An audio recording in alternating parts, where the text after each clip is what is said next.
Shalom, selamat pagi anak-anak, puji nama Tuhan. Di mana saat pagi hari ini kita boleh bersama-sama kembali untuk beribadah.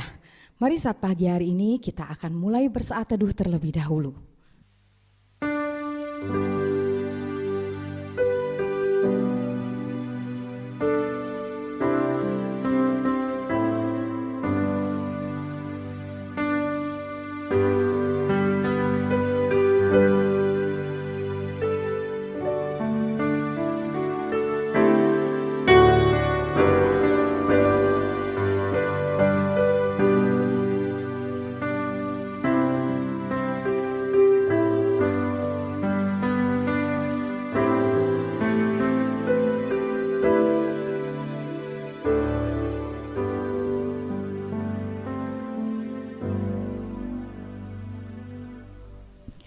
Pagi hari ini kita akan minta pimpinan Tuhan, di mana saat pagi hari ini kita mau beribadah. Kita naikkan pujian, minta Tuhan pimpin.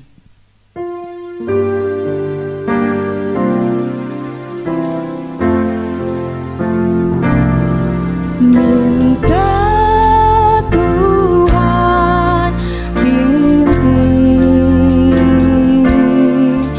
ini sekolah minggu, Roh-Mu tolong pimpin sampai penghabisan. Minta Tuhan pimpin, minta Tuhan pimpin, ini sekolah minggu, Roh-Mu tolong pimpin sampai penghabisan.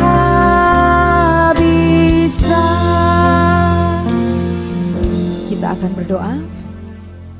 Bapa di dalam kerajaan surga, kami mengucap syukur Tuhan, di mana saat pagi hari ini Engkau boleh memimpin kami di dalam ibadah ini. Biarlah Tuhan, kami mau menyerahkan semuanya ke dalam tangan-Mu dan kami memohon pimpinan daripada-Mu. Kami menyerahkan setiap ibadah ini Tuhan, dari awal, pertengahan hingga akhirnya.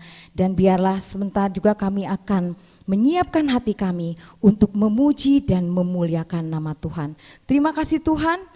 Doa ini kami alaskan hanya di dalam satu nama, yaitu Yesus Kristus yang menjadi juru selamat kami yang hidup. Haleluya, amin. Haleluya. Anak-anak, Tante harap pagi hari ini kita boleh bersama-sama memuji Tuhan dengan penuh semangat. Kita akan naikkan pujian, dengar Dia panggil nama saya.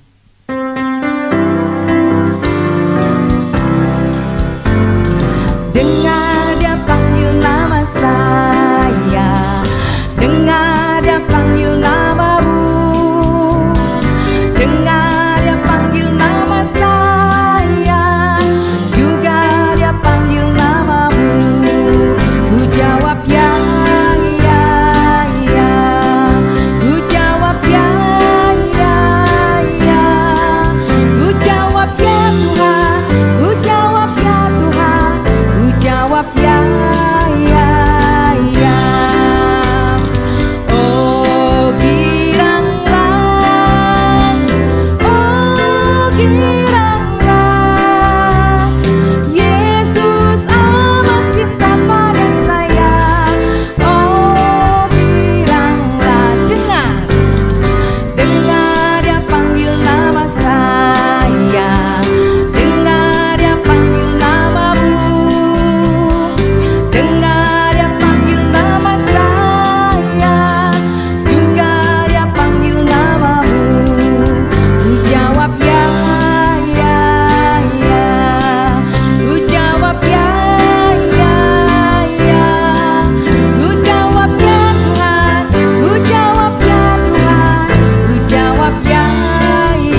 nama Tuhan. Pujian tadi mengatakan, Yesus amat cinta pada saya. Dialah Yesus satu-satunya, juru selamat kita dan penolong kita. Kita kenakan pujian, Yesus itulah satu-satunya.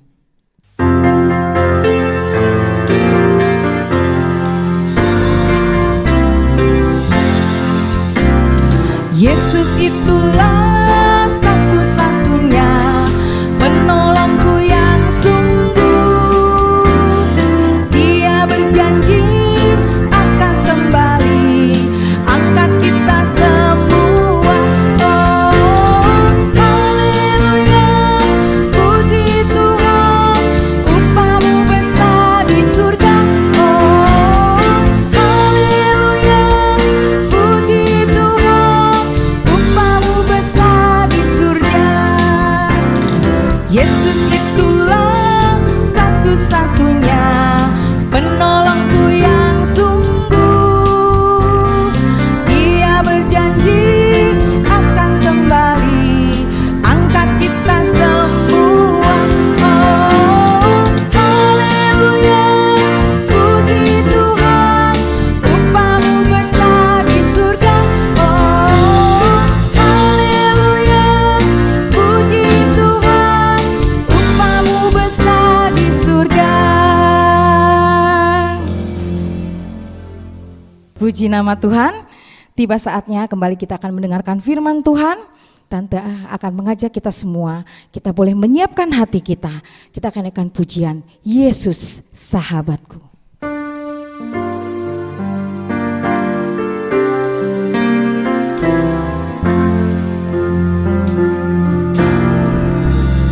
Yesus sahabatku, kau mati bagiku, besarnya kasih-Mu, sahabat dan Tuhanku, sampai ku besar nanti, sampai aku mati.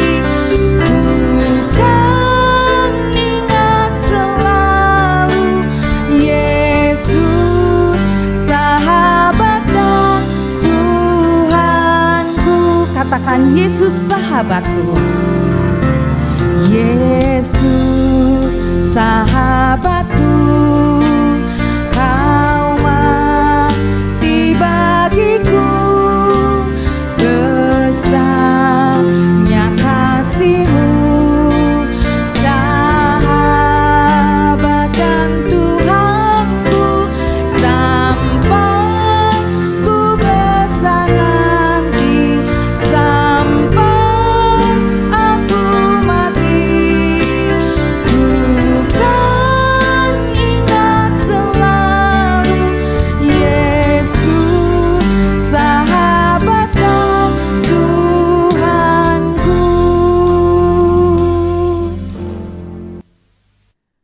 Selamat pagi semuanya. Kita kembali untuk beribadah kepada Tuhan. Sebelum kita mendengarkan firman Tuhan, kita mau berdoa terlebih dahulu. Tuhan Yesus, Allah Bapa kami yang bertata dalam kerajaan surga, kami mengucap syukur Tuhan pada kesempatan pagi hari ini kami boleh berkumpul. Meskipun kami masih di rumah masing-masing, kiranya kami boleh tetap beribadah dan kami boleh mendengarkan sebagian daripada firman-Mu. Biarlah Tuhan boleh menyertai kami sehingga kami boleh mendengarkan dengan baik, duduk diam dan boleh mendengarkan firman Tuhan dengan baik. Terima kasih Tuhan, menyerahkan ke dalam tangan-Mu, hanya di dalam nama-Mu Tuhan Yesus Kristus. Haleluya, amin. Selamat pagi semuanya. Nah, hari ini kita kembali untuk belajar kebenaran firman Tuhan. Nah, hari ini Tante Hana punya apa ini? Ada yang tahu apakah ini sebuah gelas? Oh, bukan. Ini sebuah mangkuk. Biasanya mangkuk ini buat apa ya? Buat makan mie, buat makan sup, buat makan soto. Diisinya dengan makanan. Tapi ada yang lain.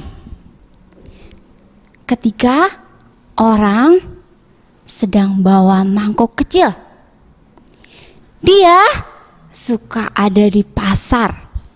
Terus dia juga kadang berada di pinggir jalan. Dan orang ini bajunya lusuh, bajunya jelek sekali. Ketika dia menjumpai orang-orang yang melewatinya, dia akan bilang, "Pak, sedekahnya.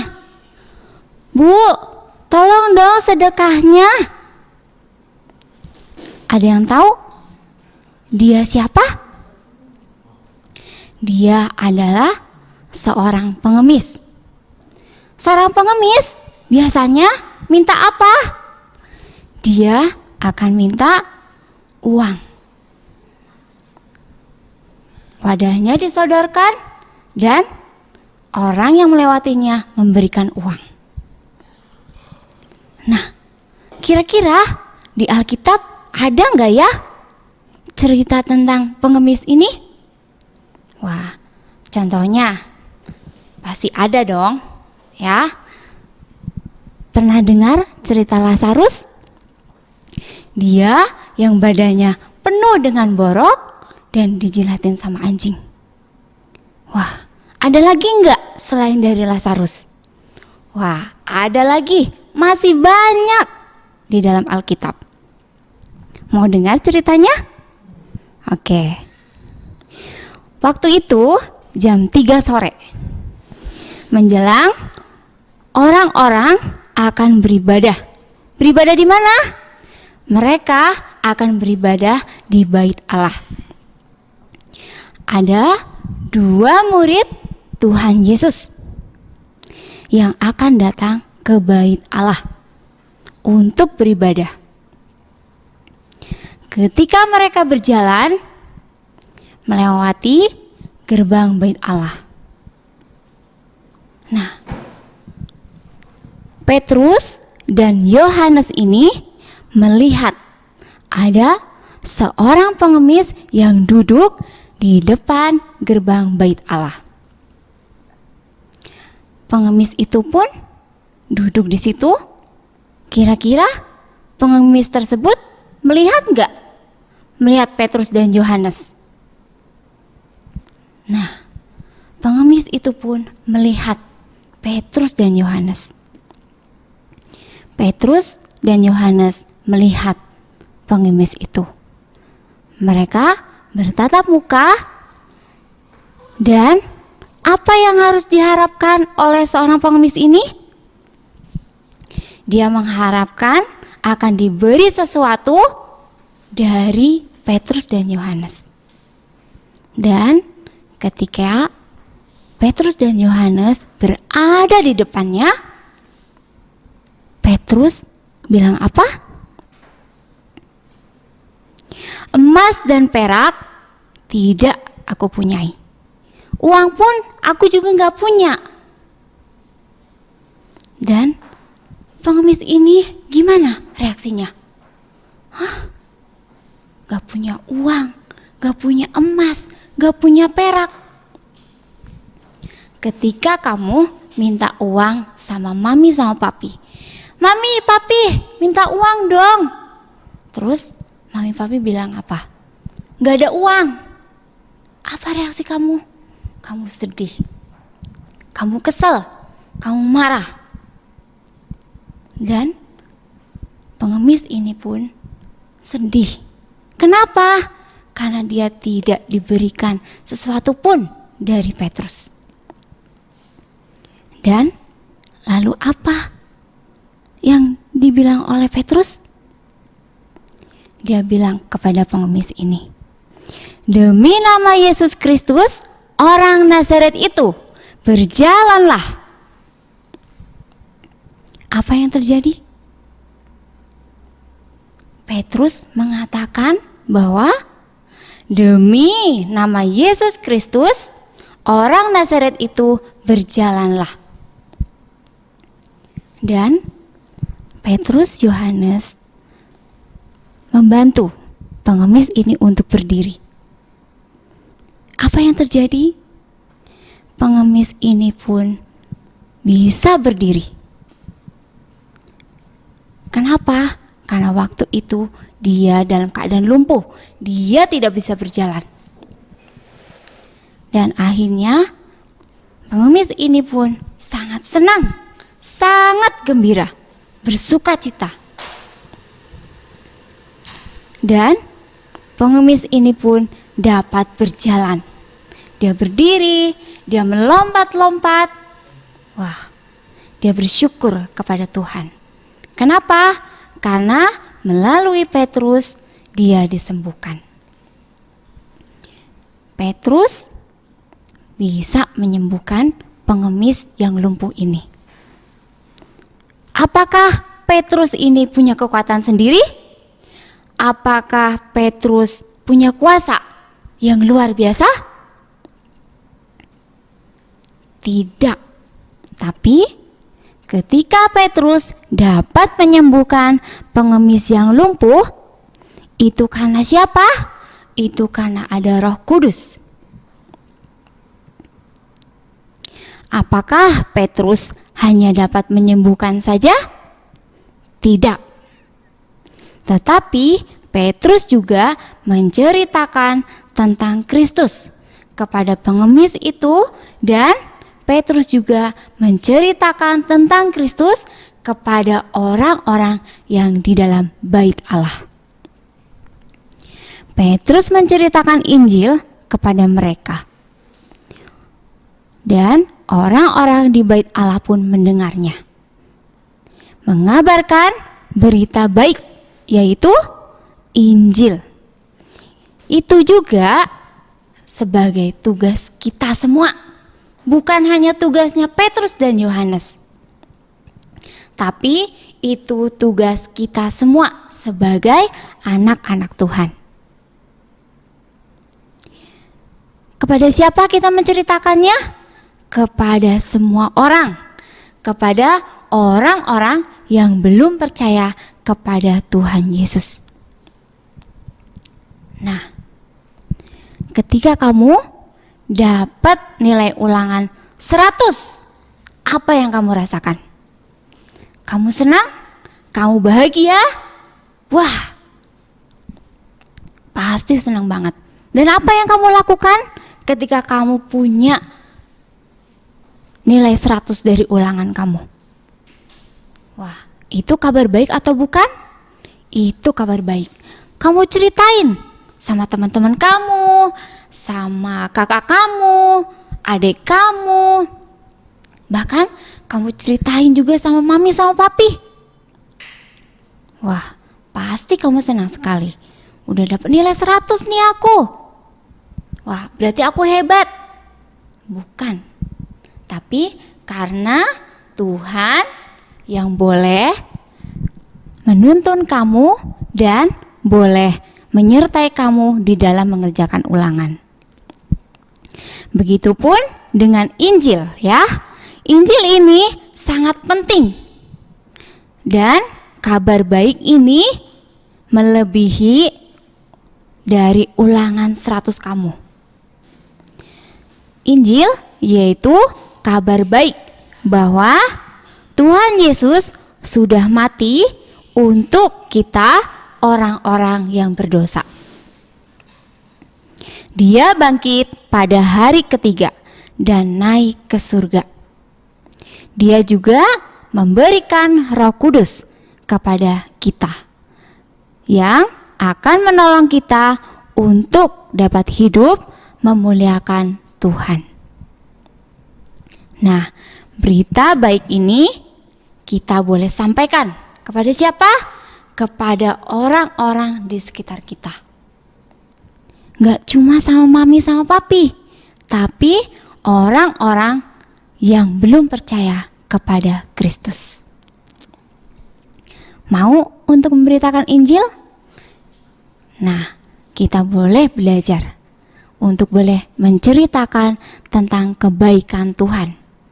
Tuhan sangat baik, yaitu dengan mati di kayu salib untuk menebus dosa-dosa kita.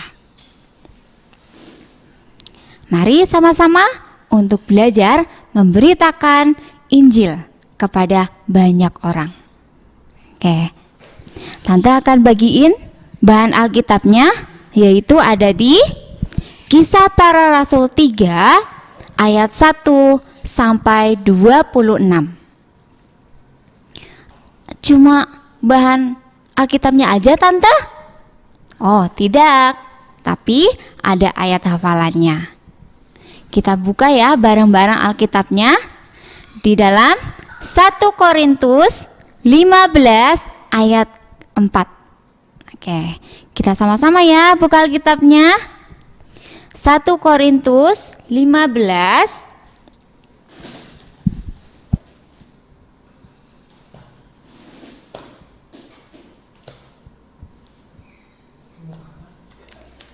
1 Korintus 15 yaitu ayat yang keempat. Kita baca bareng-bareng.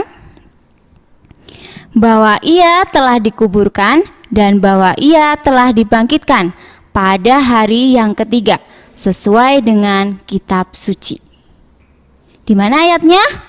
1 Korintus 15 ayat yang keempat. Oke. Kita baca bareng-bareng sekali lagi ya. Bahwa ia telah dikuburkan dan bahwa ia telah bangkit pada hari yang ketiga sesuai dengan kitab suci. Tante, gimana kalau aku belum bisa baca Alkitab? Nah, bisa minta tolong sama mami sama papi ya. Setelah itu kalian boleh menceritakan tentang Injil kepada orang-orang di sekitar kalian. Oke, cukup sekian untuk firman Tuhan hari ini. Minta tolong ya sama mami sama papi. Kita mau berdoa. Tuhan Yesus, terima kasih pada kesempatan pagi hari ini kami boleh mendengarkan kebenaran firman-Mu. Biarlah Tuhan, meskipun kami masih kecil, tapi kiranya Tuhan boleh mampukan kami untuk boleh menceritakan kebaikan Tuhan, yaitu memberitakan Injil kepada orang-orang yang belum percaya kepada Tuhan. Terima kasih Tuhan, biarlah Roh Kudus-Mu Tuhan yang boleh menolong kami untuk kami boleh diberikan keberanian untuk menceritakan tentang Injil-Mu. Hanya di dalam nama-Mu, Tuhan Yesus Kristus, kami sudah berdoa dan mengucap syukur. Amin. Pengumuman, sebelum kita dapat memberitakan Injil, kita harus mau belajar dan diisi oleh firman Tuhan. Saat ini kita mau belajar membaca Alkitab ya setiap harinya. Berikut ini adalah jadwal pembacaan Alkitab dalam 1 minggu ke depan. Nah, minggu kemarin kita sudah belajar lagu yang berjudul Aku Gereja. Apakah anak-anak sudah menghafal? Kalau belum, hari ini kita akan belajar kembali.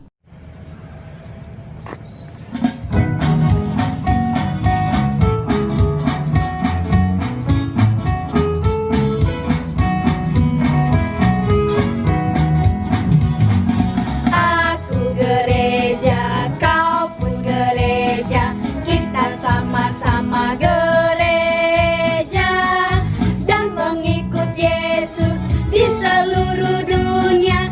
Kita sama-sama gereja.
anak-anakku, jangan pernah malas untuk belajar bernyanyi ya. Dan kita juga mau mendoakan para penginjil di dunia ini. Puji nama Tuhan. Sampai jumpa di ibadah online minggu depan. Tuhan memberkati.